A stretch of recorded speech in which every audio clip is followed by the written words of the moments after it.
I'm sorry Rishi. ఇలాగే చెప్పేది? I'm sorry Rishi. ఇలాగే నా చెప్పేది? ఇంకెలా చెప్పాలి? ఇలా చెప్పాలి.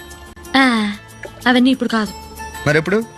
సముద్రం ఒడ్డున వెన్నెల్లో వచ్చే ప్రతి అల మన కాళ్ళని తడుముతూ అల్లరి చేస్తున్నప్పుడు, దూరంగా చంద్రుడు, దగ్గరగా నువ్వు, అప్పుడప్పుడు పలకరించి వెళ్ళే గాలి. అలాంటి చోటైతే కమ్ లెట్స్ గో. మనం వెళ్ళాల్సింది రైట్కి కదా? నాకు దారి తెలుసు కదా. ఎయిర్పోర్ట్ కి ఎందుకు తీసుకొచ్చావు? ట్రైన్ ఎక్కడానికి. బాంబే ఫ్లైట్ ఎన్ని గంటలకండి? 6:45. Return flight 9:45.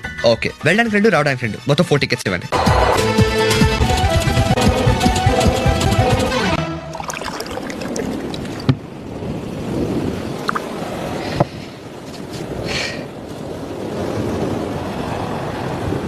సముద్రం ఒడ్డున వెన్నెల్లో వచ్చే ప్రతి అలా మన కాళ్ళని తడుతూ అలర్ట్ చేస్తున్నప్పుడు, దూరంగా చంద్రుడు, దగ్గరగా నువ్వు, అప్పుడప్పుడు పలకరించి వెళ్ళే గాలి. అలాంటి చోటైతే